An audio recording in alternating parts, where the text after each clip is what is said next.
Yes, तो हम लोग चल रहे हैं और वेन डायग्राम के बारे में हम लोग अब बात करें कि वेन डायग्राम क्या होता है। सेट थ्योरी में इसका काफ़ी इंपॉर्टेंट रोल रहा करता है। वेन डायग्राम से आप जो है इंटरसेक्शन, यूनियन और भी अदर कॉम्बिनेशंस को आप नॉर्मली जो है डायग्राम के माध्यम से, एक लॉजिकल डायग्राम के माध्यम से समझ सकते हैं।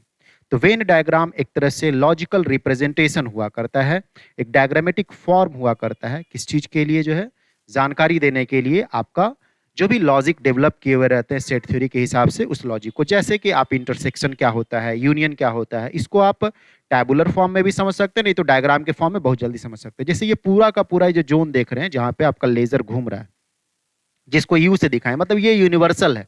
यूनिवर्सल है मतलब ये कंप्लीट सेट हो गया एक तरह से जो है, और इसके अंदर एक सबसेट एक तरह से आ गया, तो ये ए जो है आपका एक सबसेट है। ठीक है, तो पूरा का पूरा जो है ये सेक्शन जो आप बोल सकते हैं ये एक तरह से यूनिवर्सल सेट हो गया, और ये इसके अंदर एक सबसेट हो गया। एक इस तरह से जो है आप जानकारी दे सकते हैं एक तरह से जो है। अब नेक्स्ट जो बातें रहा करता है, जैसे आप पॉसिबल वेन डायग्राम, जैसे मान लीजिए ये पूरा का पूरा कंप्लीट सेट है जिसको आप यू से रिप्रेजेंट किए, उसमें ए भी रह सकता है, बी भी रह सकता है, तो सही से बोलिए, तो ए भी एक तरह से जो है सबसेट है, बी भी सबसेट है, जो कि एक यूनिवर्सल सेट के पास है, यू के पास। अब इसका कॉम्बिनेशन हो सकता है इस तरह से जो है, या हो सकता है कि एक सेट कंप्लीटली रूप से अंदर दूसरे सेट पे ही चला जाए।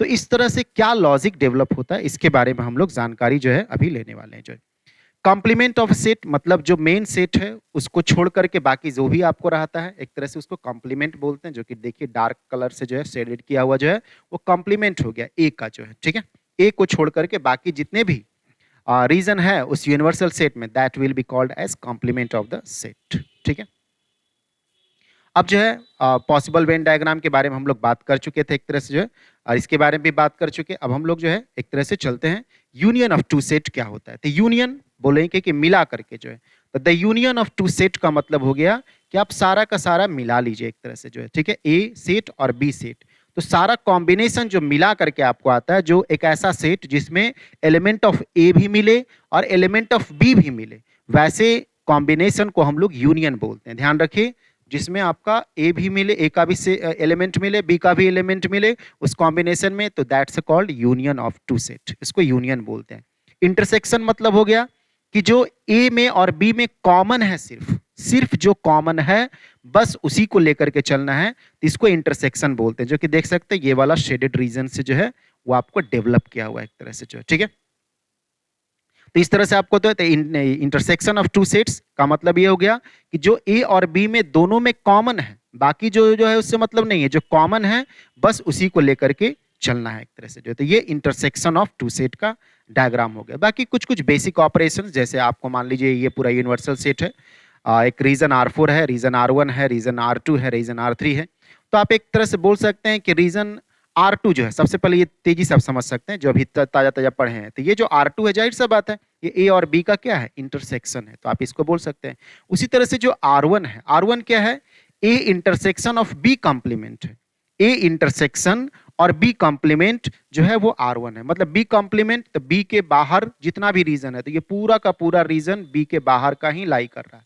ठीक है, और एक तरह से पूरा एक कंसिडर करिए और बी का कॉम्प्लीमेंट, तो इसका जो इंटरसेक्शन होगा वो R1 रीजन को एक्सप्लेन कर सकते हैं। ठीक है, R3 उसी तरह से जो है, तो R3 जो है ए का कॉम्प्लीमेंट, ए को छोड़ करके, ए वालों को छोड़ करके बाकी पूरा का पूरा रीजन, और इंटरसेक्शन ऑफ बी, तो जो रीजन आया हुआ है R3 आपको रहेगा। R4 क्या है, R4 ये वाला जो है, तो आप बोल सकते हैं कि ए कॉम्प्लीमेंट मतलब ए को आप छोड़ दीजिए, ए को छोड़ करके बाकी सारा, बी को छोड़ दीजिए और बाकी सारा, तो वही इसका इंटरसेक्शन जो आपको आया रहेगा वो R4 रीजन हो गया। तो देख सकते हैं कि एक तरह से डायग्राम है, एक रिप्रेजेंटेशन है, और लॉजिक को ये डेवलप करता है ये डायग्राम। इस इंपॉर्टेंट डायग्राम को हम लोग वेन डायग्राम बोलते हैं। काउंटिंग रूल्स भी आप बोल सकते हैं कि दो ए और बी जो है फाइनाइट सेट है, तो जो कार्डिनलिटी है ए यूनियन बी का आप एक तरह से अलग अलग करके दे सकते हैं, लेकिन इसमें सिर्फ जोड़ना नहीं है cardinality of A plus cardinality of B minus cardinality of A intersection B रखा हुआ है। उसी तरह से जो है cardinality of A intersection B complement जो है क्या होगा, cardinality of A minus cardinality of A intersection B होंगे। जो ये थोड़ा शुरुआती दौर में आपको अजीब सा लगता है, लेकिन धीरे धीरे जब आपको आदत हो जाएगा, तो जैसे ज्योमेट्री में आपको आदत हो गया, समझने लगे, उसी तरह का जो है इसमें भी सिचुएशन रहा करता है। तो नेक्स्ट क्लास में हम लोग नेक्स्ट टॉपिक के साथ मिलेंगे, और काफ़ी इंपॉर्टेंट ढंग से मिलेंगे हम लोग जो है। तो नेक्स्ट क्लास में बात करते हैं, छोटे छोटे वीडियो बनाएंगे ताकि आप जल्दी से समझिए। इस वाले में आप वेन डायग्राम का बेसिक समझ गए कि वेन डायग्राम क्या होता है एक तरह से।